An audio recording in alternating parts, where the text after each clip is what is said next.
Não sei se viu a discussão sobre ter muitas sessões para Divertidamente 2. Sei que a demanda pode ser gerada, mas até que ponto devemos esperar que as pessoas se interessem de forma mais profunda por filmes? Lucas, muito obrigado por sua mensagem. Cara, então, esse vai ser um assunto dessa quinta-feira no Desencontros, tá? Então eu vou pedir encarecidamente para que você, primeiro, caso você não esteja inscrito, se inscreva no Desencontros, porque nessa quinta-feira nós vamos fazer um programa de pauta quente, tá? Então o que nós vamos falar nesse Desencontros dessa quinta-feira? Temos já 2 assuntos, serão 4, e os membros lá do Desencontros vão escolher mais outras 2 pautas durante a semana. 2 pautas que a gente já vai tratar na semana que vem.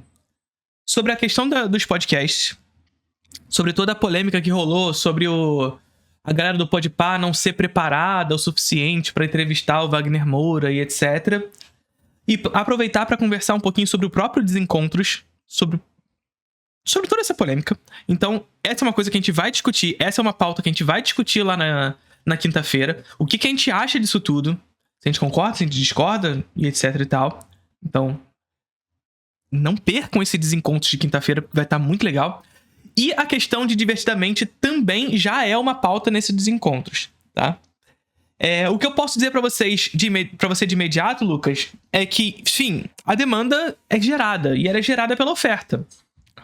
Evidentemente, a gente tem, durante o ano, janelas de exibição. O que significa isso? Nós temos janelas específicas para determinados grupos. Eu não sei se vocês assistiram ao episódio com o Hora Thiago.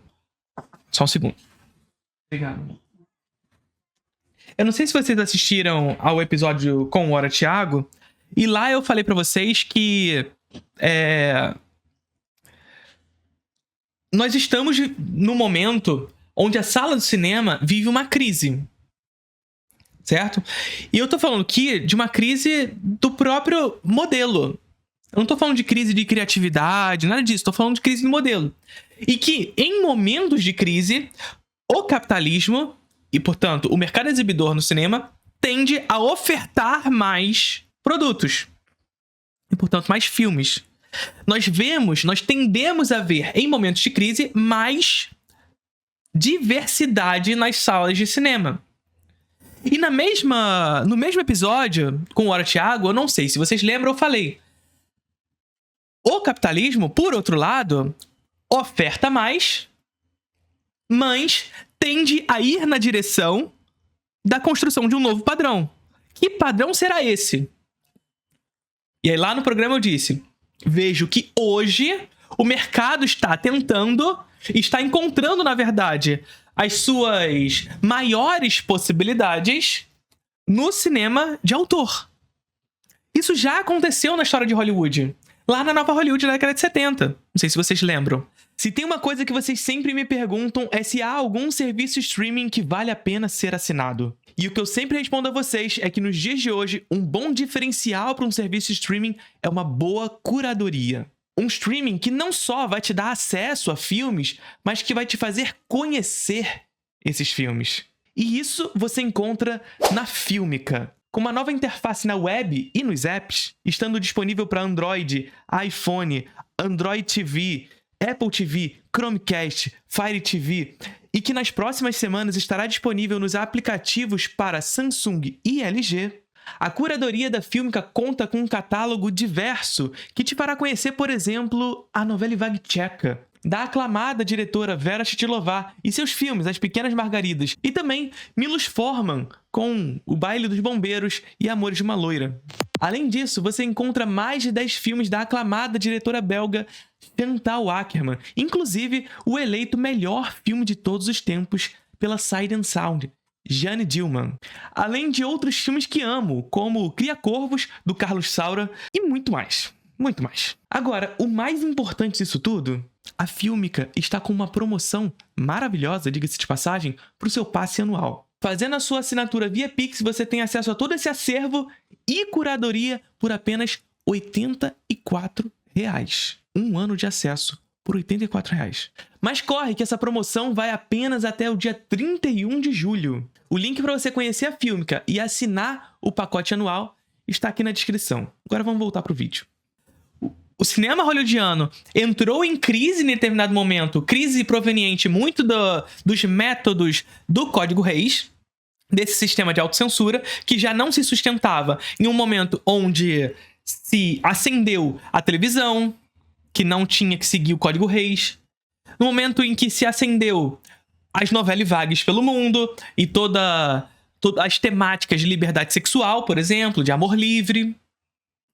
Então o cinema americano estava ficando para trás, entre aspas, em poder falar de determinadas coisas que outros lugares já faziam e que o cinema não estava podendo fazer.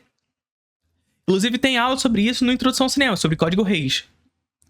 O que a sala de cinema precisou fazer? Se reinventar. Assumir a crise para fazer algo novo. Naquele momento histórico, o cinema de autor foi o caminho. Só que são soluções, é uma solução de dois interessados que têm interesses irreconciliáveis. Percebe?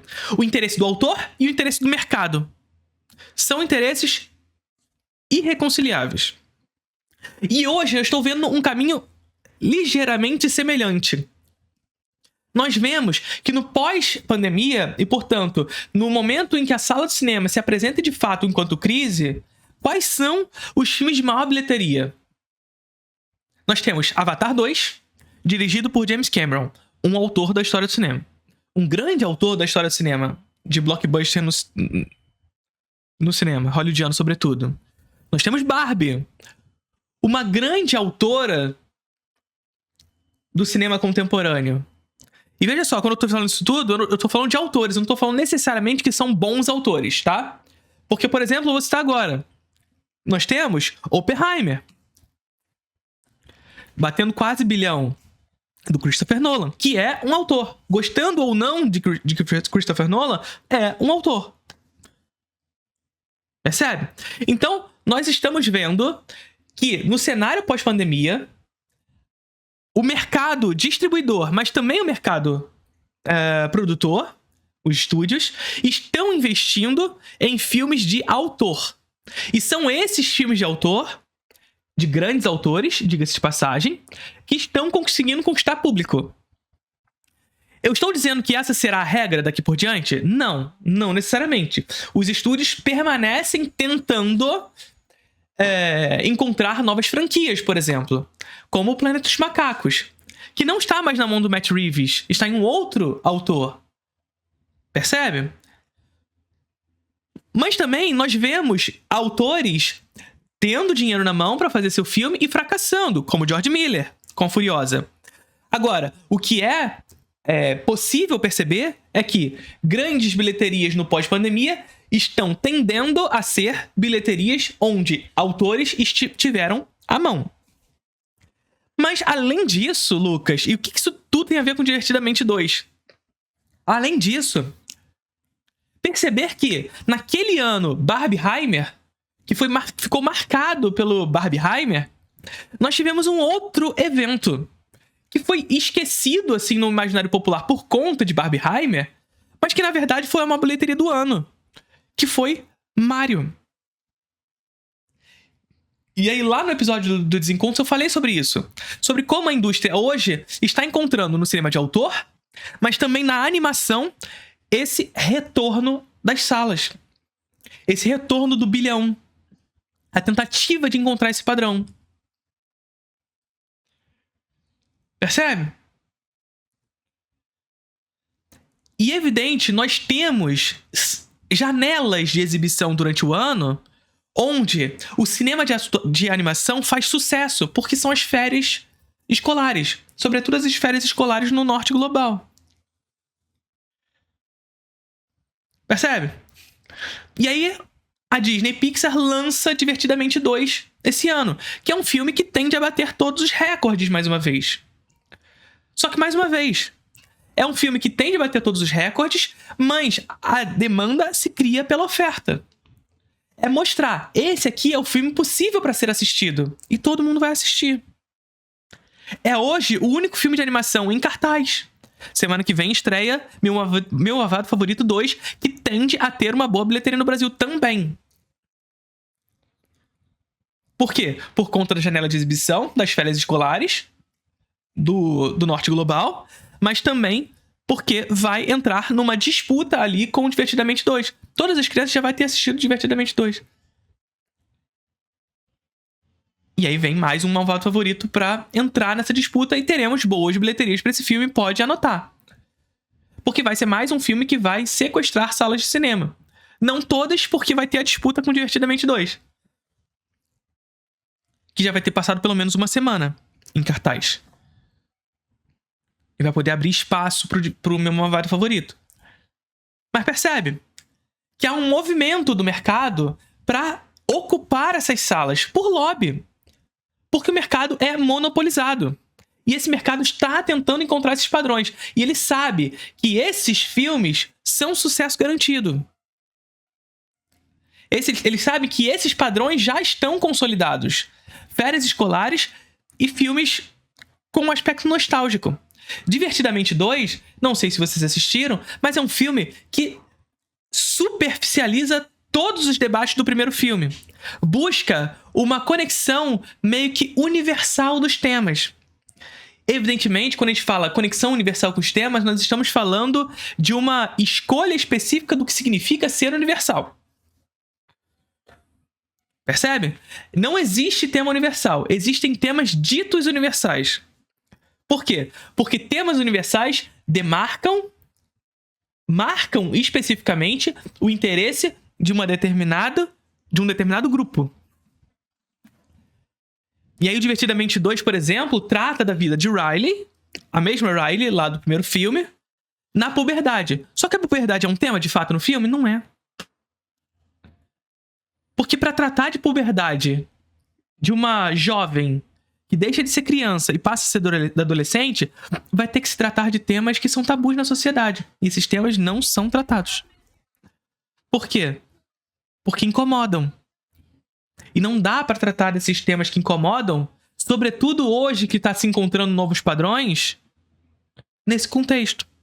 Aí vocês vão falar de Red, da Pixar. Sim, um filme que foi lançado direto no streaming. Um filme que foi direto pro streaming. E aí, Divertidamente 2 trata da puberdade da Riley com uma espinha que apareceu no rosto dela. Ou o CC que ela tem debaixo do braço. Tem uma cena no filme... Assim, eu não sei se vocês assistiram, mas não é spoiler. Tem uma cena no filme onde o pai e a mãe da Riley deixam ela na escola das crianças mais velhas, que é onde ela vai jogar Rocky. E a mãe... grita a Riley falando assim: vem aqui, filho, você esqueceu. E nesse momento, eu na minha cabeça falei, pô, eles vão falar. Eles vão falar, você esqueceu do absorvente. Não, você esqueceu do desodorante. Então assim, o máximo de puberdade que nós vemos em Riley é uma espinha no rosto dela e o CC que aparece debaixo do braço dela. Ponto. Pra fazer com que o tema seja dito universal. Só que universalidade é essa? É a universalidade de um aspecto específico de alguém que olha. E, historicamente, o olhar do cinema é masculino. Só que, pasmem, mais de 50% da população mundial menstrua. Se tem um tema que é universal para o público feminino, é menstruação. Só que temas femininos não são postos como universais. Na história do cinema, mas não só do cinema. Sacou? E aí toda a jornada da ansiedade no filme é uma jornada esvaziada. Porque a jornada da ansiedade de Riley não tem nada a ver com a puberdade. E não é como se eu esperasse que fosse sobre a puberdade. Não, o filme avisa que é. Mas no final das contas não é. O painel de controle lá das emoções toca lá a sirene da puberdade. Só que no final das contas, a jornada da ansiedade da personagem não é sobre puberdade. Basicamente, o que eu quero dizer com isso tudo? Existe um caminho de superficializar os debates para construir padrões.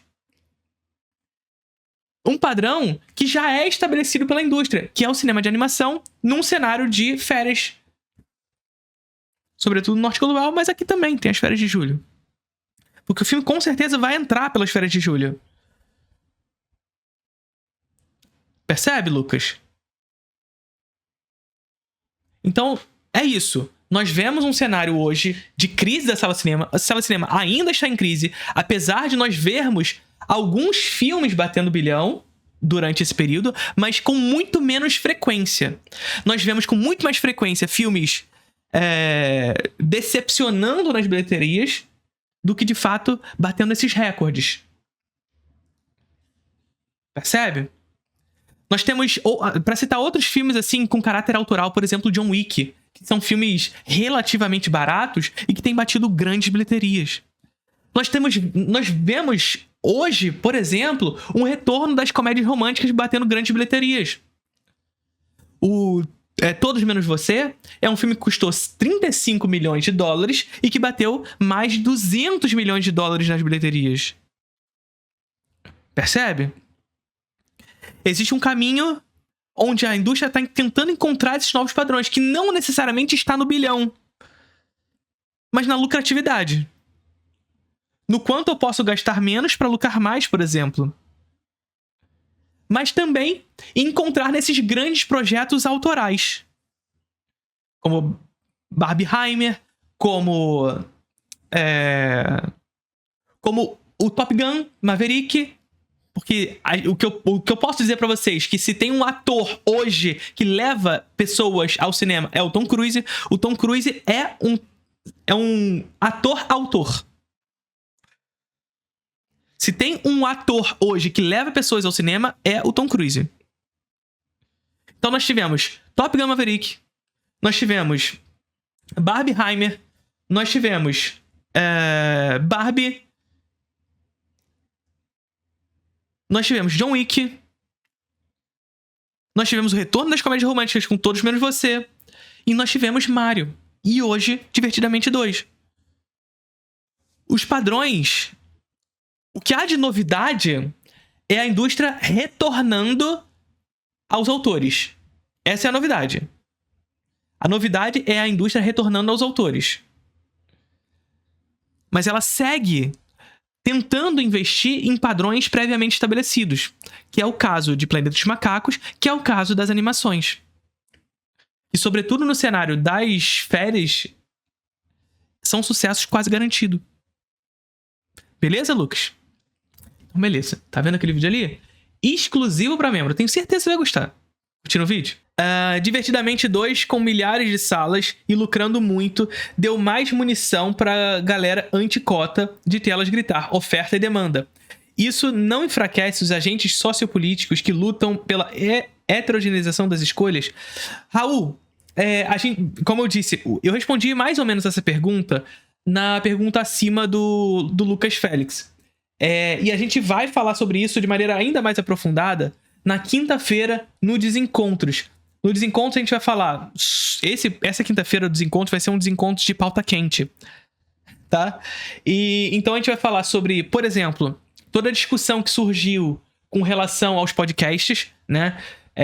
Toda aquela polêmica que rolou do pessoal do Podpah ser preparado ou não para entrevistar o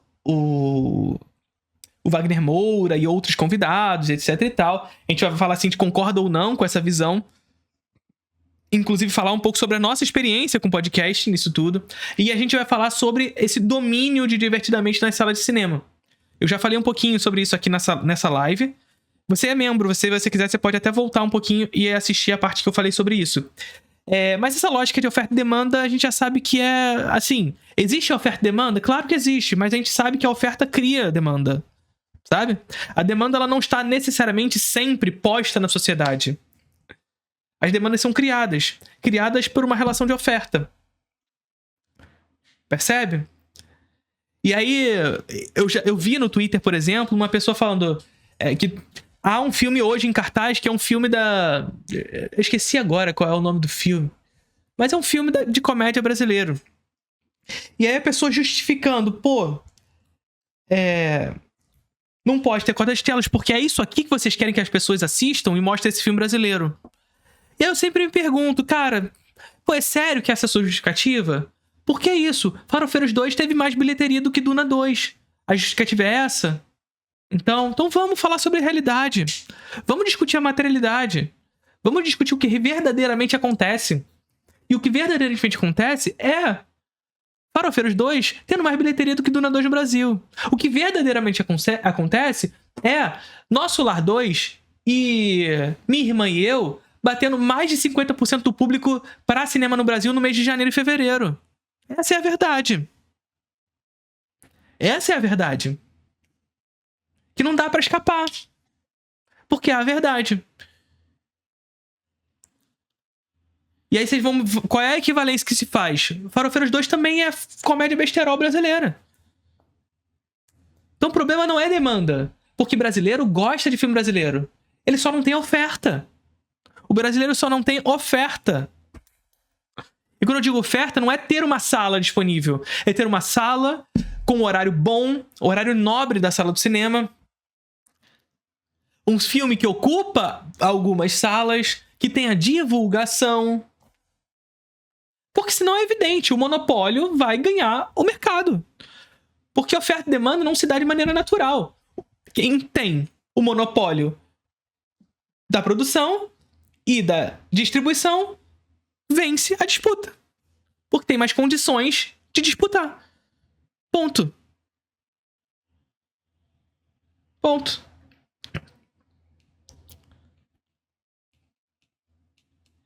Então, Raul, isso dá munição pra essa galera? Qualquer coisa dá munição pra essa galera. Dá munição em que sentido? Porque é o que a gente sempre fala. Essa galera, a galera da direita e da extrema direita, são idealistas. E qual é a grande parada deles? Eles sempre vão tentar analisar a realidade a partir da sua ideia. E, sobretudo, analisar a realidade pelo produto final. E nunca pelos seus resultados, pelas suas projeções, melhor dizendo.